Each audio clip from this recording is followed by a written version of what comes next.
Ayun, opo. Kaya po pinagbabawal. Pero guys, magandang umaga sa inyo. Dito tayo ngayon sa Manila Bay. Patungo tayo doon sa may trending na Dolomite ng Manila Bay. So yan, malapit na guys.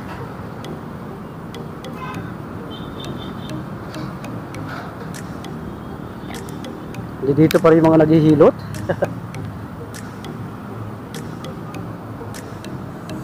So guys, medyo masamang balita. Hindi daw pwede pumunta dun sa may Manila Bay Beach kasi bawal daw muna. So guys, dediretso siguro ako ng Baseco Beach. Yan ang pupunta.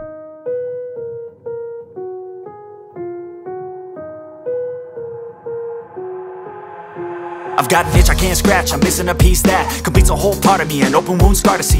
Everybody come here, gather round, welcome to the freak show, the best in town. What the hell's wrong with me? I don't get along with anybody, honestly. I've been living in my own head constantly, thoughts jumbled round, think I need a new lobotomy. Wait, all these thoughts are too negative, I don't wanna get lost in the sedative. Gotta show them what I got, I'm competitive. You know I'm about to go off, I won't let them win, I'll take a stab. I wanna chase a bag, I wanna weigh, I can change all the things I lack. I gotta face the facts, I got a taste in that. Got me obsessed with the rest, I got an itch to scratch. No way now, I'll give up everything. A daunting goal. If I could see my dreams, I'll make things right. 'Cause I'll do anything to make what I want a reality. Don't let go, don't let go.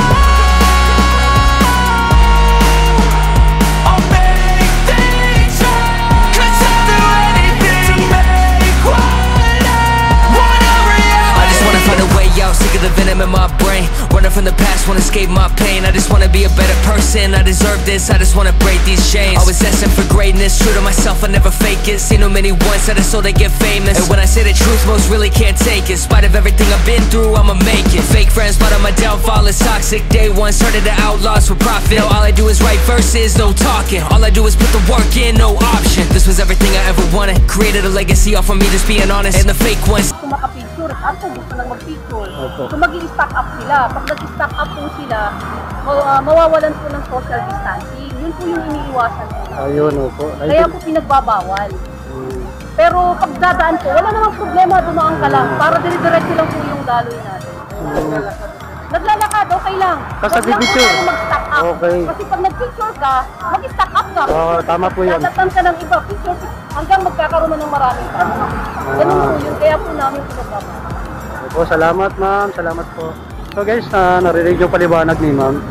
Kaya ipinagbabawal ngayon social distancing po siyempre pinapatupad kasi pagka nag-stop nga daw dyan magdidikit-dikit po talagang so tama po ang ating mga kapulisan, yan po sila. Hindi naman po bawal, basta tuloy-tuloy, wag po mag-stock up. Yan po yung piniliwanag ni ma'am. So tayo naman mga vlogger, naintindihan naman natin, para sa atin din na po yan. Naintindihan natin sila kasi social distancing po, bawal po mag-stock up. So guys, dire-diretso lang tayo. Bawal po tambay ng matagal. So guys, ito Manila Bay. Yan po, pinakita ko po sa inyo. Wow, napaganda po. So guys, po. So bawal kasi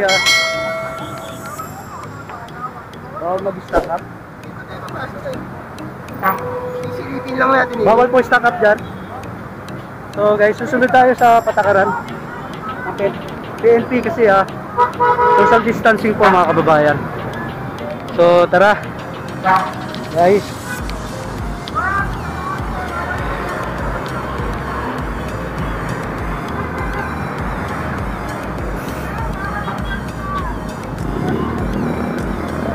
So si Madam Sel,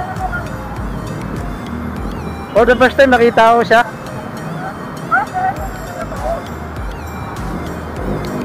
So susunod lang tayo sa sinabi ng ating mga alagad ng batas. Alagad ng batas talaga. So guys, agad dyan. God.